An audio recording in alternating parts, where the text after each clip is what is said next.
Wait, stop scrolling, because in just a minute, we're going to tell you about many fun things that you can do with your family here in Southern Maryland this coming week. And on top of that, we're going to introduce you to a gentleman who's going to tell you how to have a devilishly good time. Stay tuned.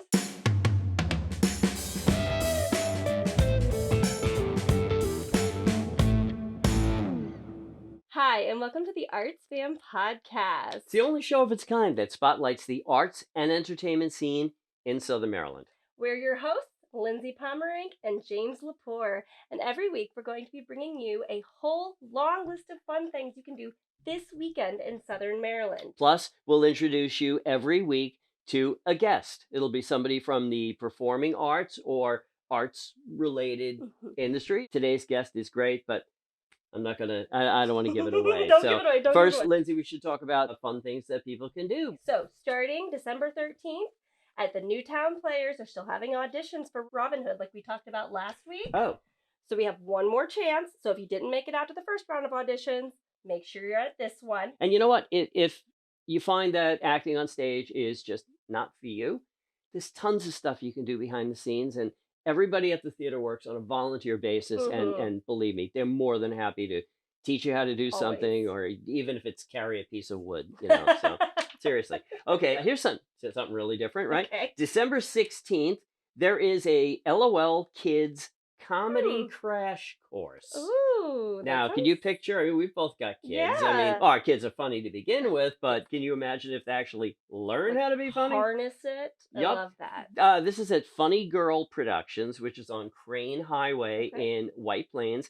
It's 12 to 3 p.m. Now, they're taking kids 5th to 7th grade, and they teach them the art of telling jokes, how to do punchlines, and how to develop your own style. I love that. I mean, talk about empowering kids to... Yeah, so important. Oh my God. Next, at the Rex on December 16th, we have Any Given Sin playing.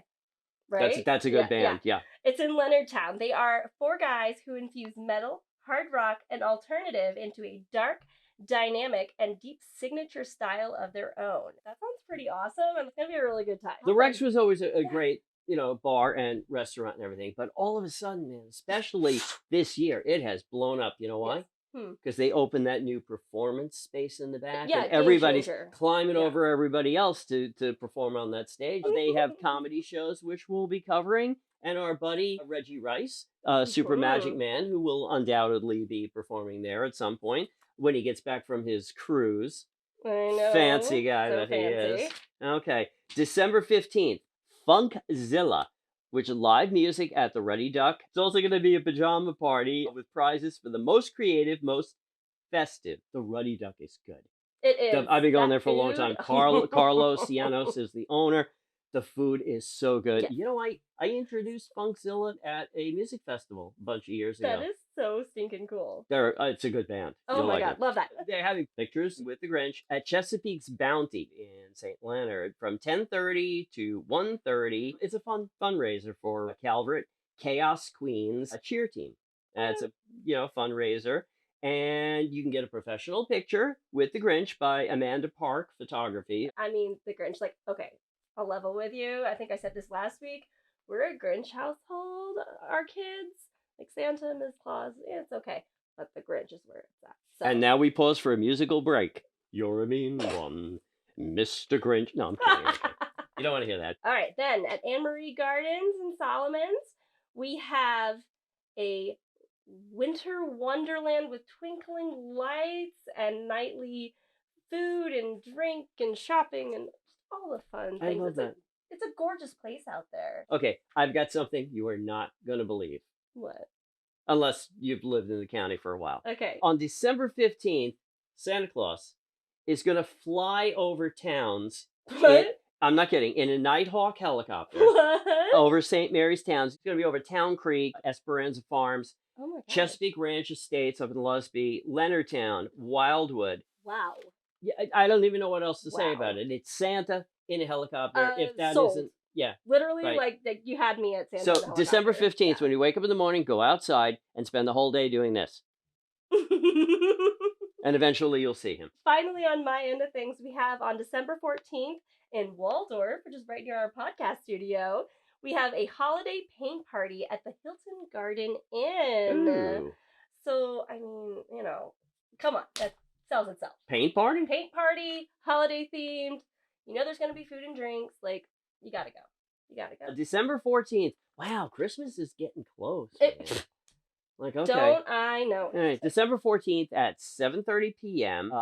Is Holiday PJ Sound Bowl Spice Studio. Now, you teach yoga, right? I do so teach I'm yoga, sure yeah. you know about the sound Yeah, bowls, right? it's very soothing. It Yeah. truly is. It just brings like a level of relaxation. It's unparalleled. Okay, so. yeah, it's called sound healing, but it says relax into yoga with Nidra? Yeah. Or Nidra? Nidra. Yep. Nidra meditation. So you gotta go. I mean, the holidays can be really stressful, so it's good to take that moment to just, while wearing Christmas PJs, right? We should do that at home too. We totally should. I mean, your family comes in and you're standing in the kitchen going, yeah. And they'll be like, Mom, Dad's lost his mind. Sound Bowl Spice Studio. Oh, it's in Leonardtown. I told you, Leonardtown. Oh. It's like big happening stuff. Yes. And you thought Leonardtown was only a place to go to see like a 40-foot yellow duck. No, this stuff happening. That's absurd. Yep. And I love that. So you're going to hear a lot of stuff about Leonardtown because I love Leonardtown, Lindsay loves Leonardtown, and always good stuff to do. Well, you know what's coming up next? What's coming up next? We're very excited I know. to meet our guest. So let us just take a moment and we'll be right back. Hi, and welcome back.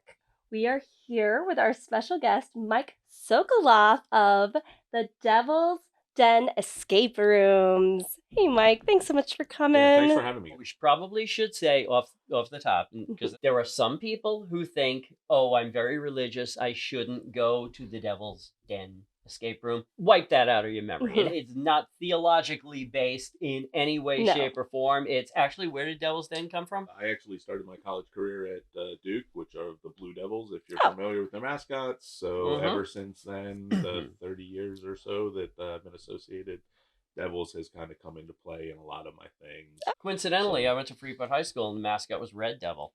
Oh, we had that. Okay. So I mean, wrong color, but we're all yeah. So I mean, don't worry about bringing your kids or anything like that. Probably the biggest burning question that we have is, of all the businesses you could have started, a food truck, heating, air conditioning, what made you decide to open an escape room? I'm an enthusiast, right? I really enjoy escape rooms. It's something my family and I have done for probably 10 years now. We seek them out when we travel. I probably have done about 100 escape rooms myself, actually on 3 different continents in 4 or 5 different countries. It's definitely something I look for. I've always loved them. In addition, I'm a little bit of that Dungeons & Dragons nerd in me, right? I like the puzzles. I like the exploration aspect of it. So I kind of wanted to bring that to the community. Basically, I wanted to bring others into my addiction.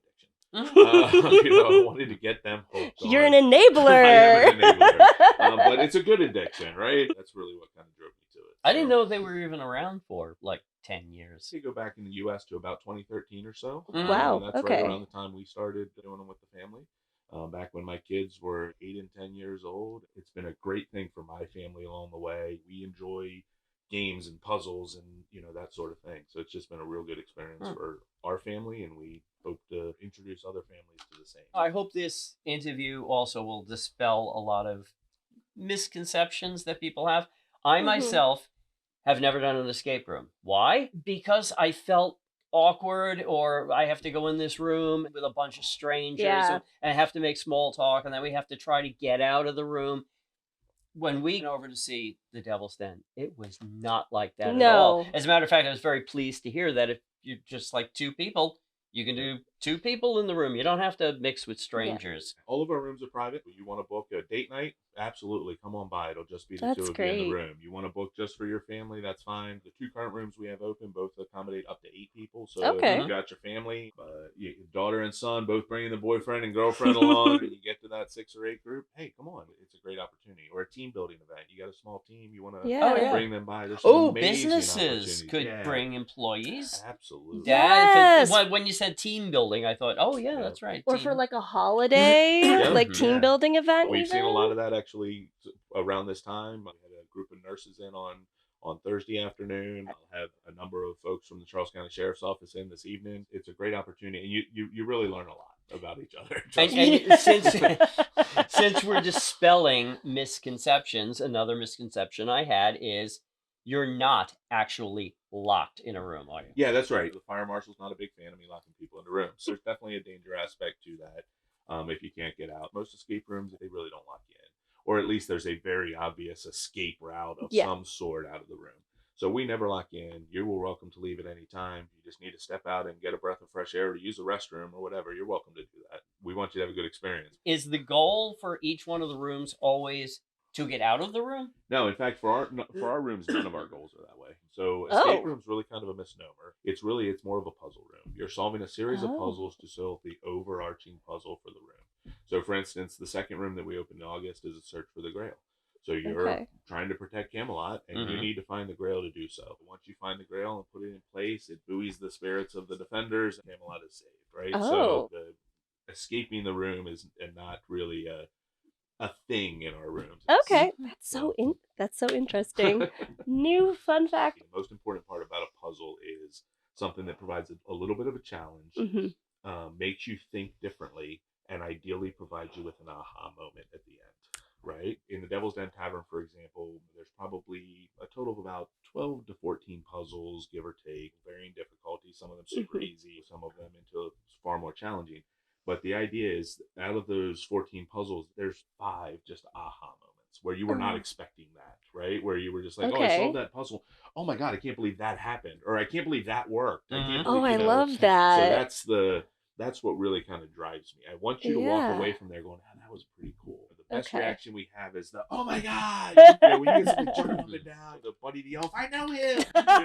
When you get that reaction from somebody after a puzzle, it's just the greatest feeling from a designer's standpoint. In the room. So a lot of fun. You yourself create these puzzles, or is there a master handbook or something? Yeah, so most of my puzzles are taken from some inspiration that I've had somewhere, whether it's one of the 100 rooms that I've done or whatever have you. But my rooms are all unique designs. I didn't go out and purchase a room and have somebody come build it for me, anything along those lines. It's a family affair. My wife and kids have helped the brainstorming. My wife's a very talented artist, has done a lot of the scene set type stuff for me. It's been great. My son's an electrical and computer engineering major, so he does a lot of my wiring. It's definitely a family affair. But everything is built basically from scratch. Obviously, I order components and things like that. The important part to me is that you get that immersion. I don't want a television in my medieval tavern, right? Or something along those lines. So when you get strange things like that, that's what really takes you out of the scene and gets you out of that immersion. You're not going to find a master combination lock that locked your 7th grade locker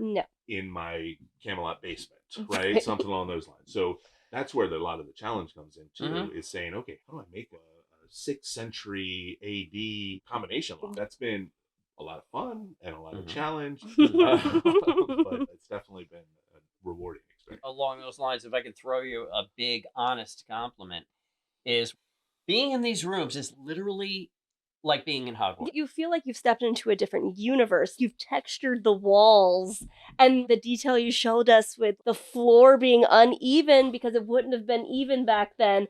And that level of detail for me, I completely nerd out, and I'm just like, oh my goodness, yes. So, may I say this? You will have 2 loyal customers, and Jane, is it safe to say we're going to dress up? Like full, like medieval garb and just go all in? Yeah. Okay, because I got to do it. Might as well. Yeah, it's a good photo op. Let me say thank you guys. That's about as big a compliment as you could give me as to. Oh, we were blown away. Yes, it was, seriously. Well, thank you.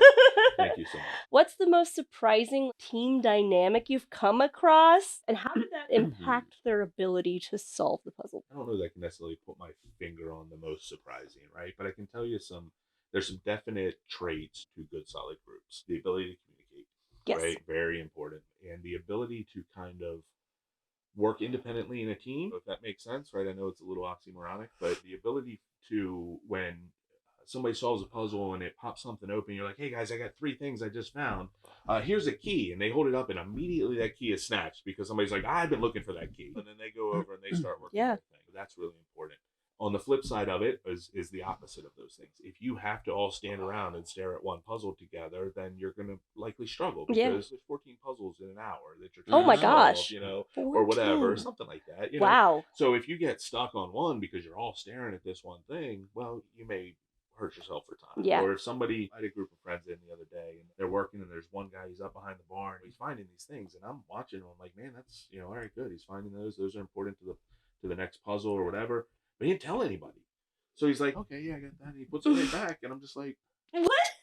Okay, no, but you know, those guys might want to know that. The other thing that's a lot of fun is watching a family or a group of friends that will have to check each other's work because there's times when, oh, you know, this doesn't open, and they never go back to check if it opens again later or something, and then so all of a sudden it's one person's make a working note. on It might. it might. Right? That's right. But so somebody will be like, they're up there working on it, and then somebody will come by 5 minutes later, and they'll go like, "Did anybody look in this pot?" And oh, look at that, guys! It's open. So, that was locked earlier, and it's especially funny when it's the dad. Because, you know, the dad's like, no, I swear that was broken. That was locked earlier. You know, and then I loosened it. I loosened it. Yeah, exactly. It's like a jar of pickles. You know, it's open now.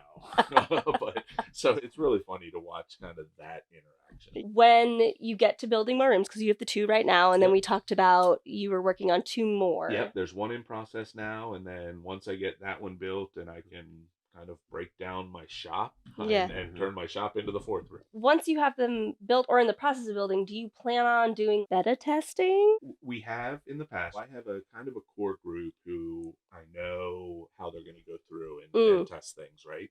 Okay. But what we've done for the first 2 groups is a Facebook contest to offer a free room. So we'll do a like, share, comment all the things, event, and for each one of those things that you do, you get an entry, and then we randomly draw, and we give you a group of up to 6 usually to come and play the room for free and give us your feedback. Oh, that's great. So we'll certainly do that again for both of the other 2 rooms. So make sure to follow our Facebook page, Devil's Den Escape Room. What is your ultimate goal? Because I feel like everybody, when it's a passion project, right? It is.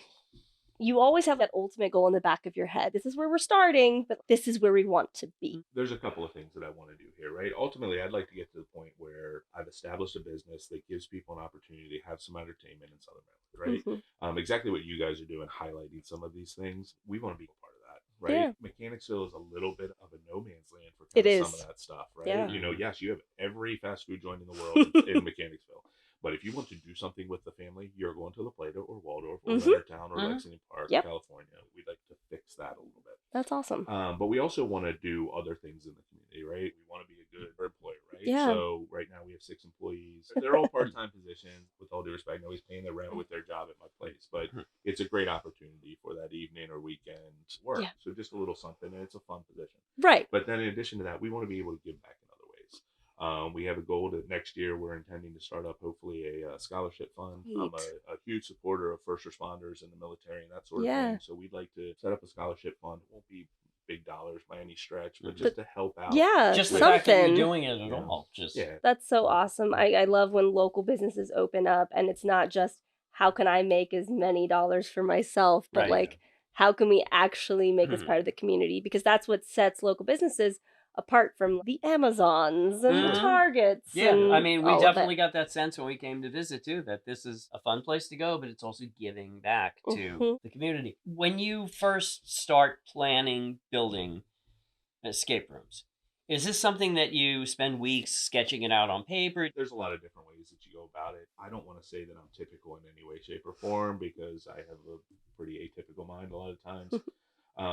So I have a lot of those drawings up here, and it's really hard sometimes putting them down on paper and then trying to explain to the family, hey, this is what I'm thinking. I don't understand why they don't know exactly what's up there. But they're not mind readers? How dare they? Right, exactly. So much of it for me has changed and been massaged as I've gone along. If you were to take a look at my original drawings and schematics for wiring and things like that, what it looks like now is completely different. Because as you get in and start working a puzzle, man, that just doesn't quite work the way I was hoping it would work. All right, let me try to change this around a little bit. Yeah. Or that's not going to be user friendly. Okay, you know what? Let's just scrap it all together. We certainly do a lot of it just kind of as we're going, and we're trying to think through all the things that we can as we go. And then we see, okay, oh, well, that puzzle didn't work the way we thought it would, or okay, yeah, that solution is too easy to guess, or whatever. So let's change that a little bit. So those are the changes that you make as you're going. And I'm really flexible to that. That's a strength of mine, is that I live pretty well, both personally and then also as I'm building through something. The goal ultimately is make the customer have a good experience. As long as you're always keeping that in mind as you're building puzzles, you can work through that, right? Even if it's, you know what, guys, this is a really hard puzzle. It's going to need some GM hints. Well, that's fine. You just got to focus on that and make sure, hey, game masters, you guys know this is a really hard puzzle. Make sure you're there for them. Don't let them get stuck and frustrated. How do people know what the goal is when they enter the room? Are they told your goal is to open this box? Or do you just kind of figure it out? We have a little bit of both. Typically, as we go through the brief before the room, we'll go over some rules and we'll tell you what the story is. But it's actually interesting because our next room, we're not going to have much of a story. Our story is literally going to be, this is who you are and this is where you're going. What? And that's going to be kind of it. What? Right? And then you're going to kind of find the rest out as you're in the room, right? You're going to go in and there'll be maybe a to-do list from your mom. And as you start working down the to-do list from your mom, it's going to be kind of like, oh, wow, cool. Now I understand where the... Chills. Okay, literally getting chills while you talk about this. Oh my. So when is that one coming out? Well, my goal is to have that open by mid-January, but... Oh my god, I'm so excited about that one. Yeah, it reminds me a lot of back in the days of playing Myst, those kind of games, where you enter a world, all of a sudden, now I'm on a beach, and you have absolutely no idea what to do. Why am I here? What do I need to do? And I guess, like the escape room, you just start moving things and seeing what happens. All of a sudden, the door opens. And yeah, so that's really probably 30 or 40% of the escape room is the exploration piece. It's the, okay, guys, here's some shapes on the wall. Those are a little weird. Or, hey, oh, wait, look, there's numbers on that thing. I wonder if that matters. Yeah. You know, so just kind of finding those things is a big part of it. It's also why anybody can help in an escape room. We've had 4 and 5-year-old kids that have made major contributions to their family in an escape room because they're like, hey, Dad, I found this. That's and true, they're just like, oh, okay. And they're looking at it from this height and not this height. Yeah. So they're seeing things from a different angle. Wait, Dad, there's something under here. That's so great that you have those dimensions in your rooms that allow for that. Sure. And that you're not just building everything at your eye level. Right, yeah, just it's a bunch of painting straight around at 5'4", so that we can see exactly everywhere else there's just nothing. And that wasn't a happy accident. That was planned that way, right? Yep, a lot of that's absolutely planned. Wow. So not necessarily so that the 5-year-old kid can, but so that you're looking elsewhere to explore. That you're not just things above you too. You know, that's one of the things we really lose sight of is things above us. We just don't think about that. When there's a clue up there, it may take you a while to find that. Yeah. And that's a lot of fun. That's cool. Do you have to figure out every single clue for that room before you get to the end? There's no shortcuts, or is there? So there's occasionally shortcuts. There's certainly things that you might be able to figure out without finding a clue to that thing. There are some places where you can do what we call brute forcing a puzzle. There's only so many possible combinations. Sure, you can try all the combinations if you want. Yeah. I'm not saying brute force in a physical force. Yeah. There's only so many combinations. Sure, you can do that if that's what you want. It's not very fun. But I will also promise you that every single thing in my room, you will be able to find the answer to basically in my room. Or with some super common knowledge. Maybe a riddle that I literally looked up riddles for like 4-year-olds to be able to get that to you. So I'm not gonna have to you don't need your phone. No to phone. Google Okay. Stuff. You're not gonna need a scientific calculator. Okay, cool. You're not gonna need to know how to find the sign of a triangle. Anything along those lines. Okay, good to know. Good to know. Times tables the most. Okay. Tables, I'll study up. single digits. So, That's fair. This is the issue I've had. I've tried to play Zelda, for instance. Zelda's a puzzle game, and I get so frustrated with it. I just rage quit, and then I just don't go back because I'm mad at it. How do you balance that with your puzzles where you're not going to have people rage quit, but it's also challenging? It's a really good question. There's no easy answer to it. A lot of times you just have to put a lot of faith in your game master to help. Okay. Right? We're watching on camera. We're listening in to your conversation. It's a little creepy, I admit it. But we know exactly kind of where you're at. And you're being watched. Yeah, absolutely. Yeah. So it's not creepy if you know. No, that's right. True. Yeah, if you know makes it's not creepy. You're not peeping Tom. Got it. So I see how that works.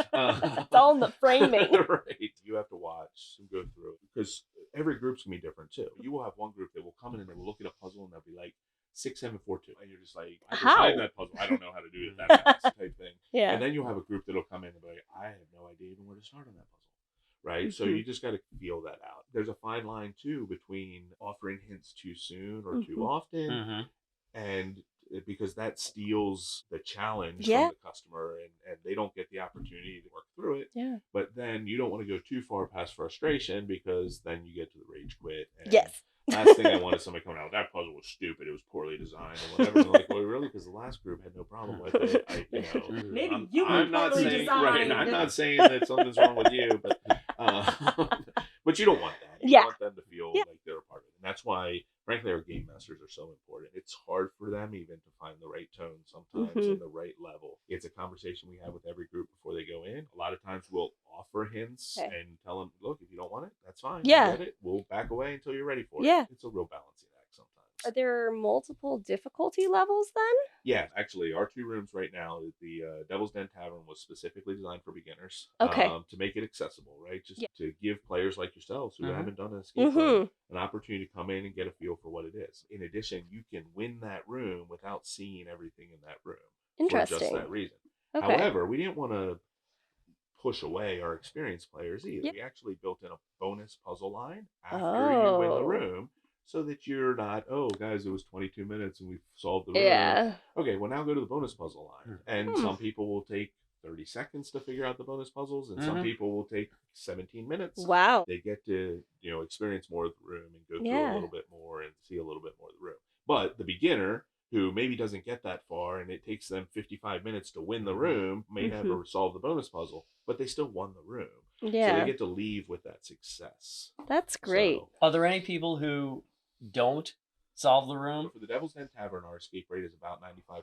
It's solid. The Search for the Grail, our escape rate right now, well, when I looked at it on Wednesday, it was 60%. If I had my way, every one of my rooms would be solved, and they'd be solved in 59 minutes. Right? Like that would be the goal. You would get all 50, you'd get 59 out of your 60 minutes. You would spend your entire hour in there. You don't feel like you were shorted. It was too easy or it was too hard.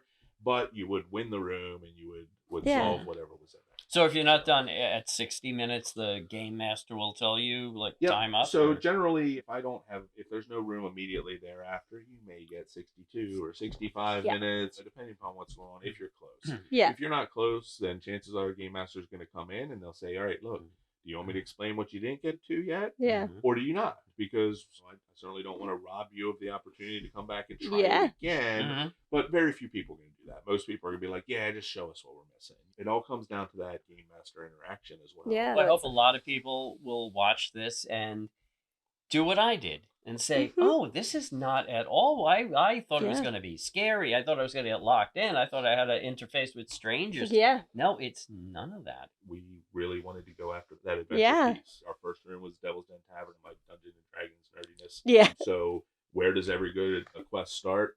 In a tavern. I know that's right. Better be the first one, right? Yes. So, and then kind of playing off of that. Search for the Grail, of course, is that time period. A couple of quick things I think we should mention, though, because otherwise we could just keep having fun. It sounds like there's no age limit for this? Nope. You know your kids and family better than I do. You know whether the 90-year-old grandma's going to enjoy it. You know whether your 5 or 6-year-old can keep their attention span. Yeah. There's no age limit. And there's some kind of waiver, I believe you said? Yeah, there's a waiver. We all get a sign, right?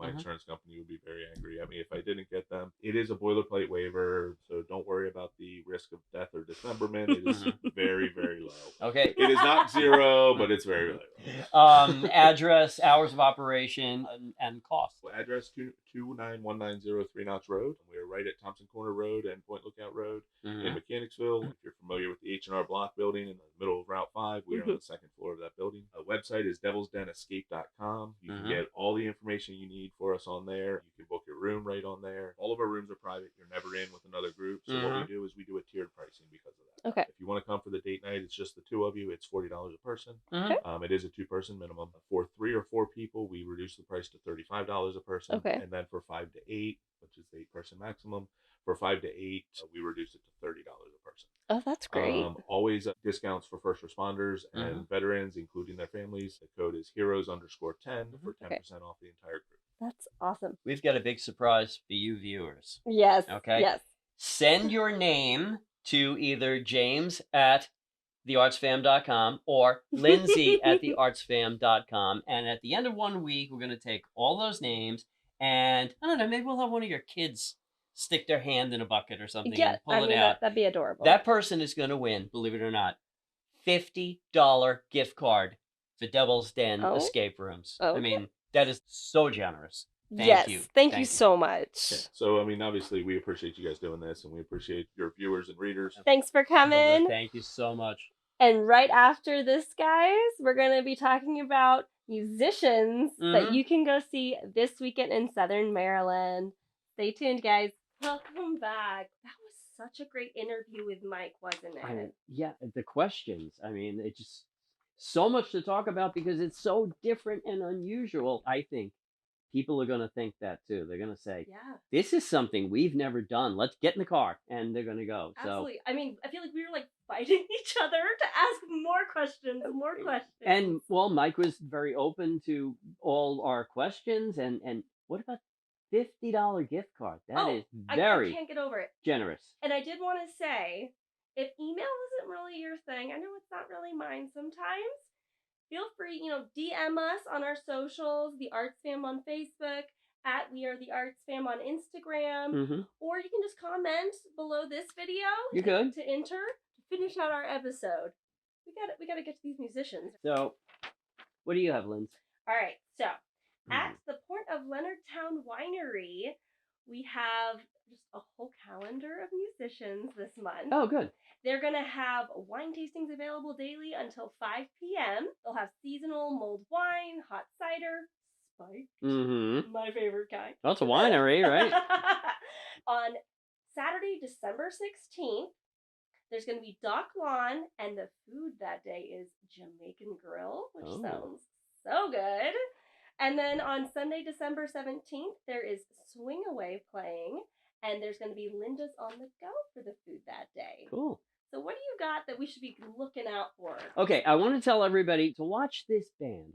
They're fairly new. Okay. It's called Sister Midnight. All right. Now, they're from Anne Arundel County, but they do play down here. Yeah. I first saw a video of them playing, and I just automatically thought it was something from TV or whatever. And then I realized, this is a local band. Are you serious? No, I'm not kidding. That's how good they sound. They're made up of Jen Chisholm, who is the lead singer, and I swear if she's not Linda Ronstadt, I don't know. Chris Sinella's my friend on bass, Gary Hendrick, and Stephen Varney. This band is tight. Now they're starting to head down towards our area, but you can catch them Friday, January 5th.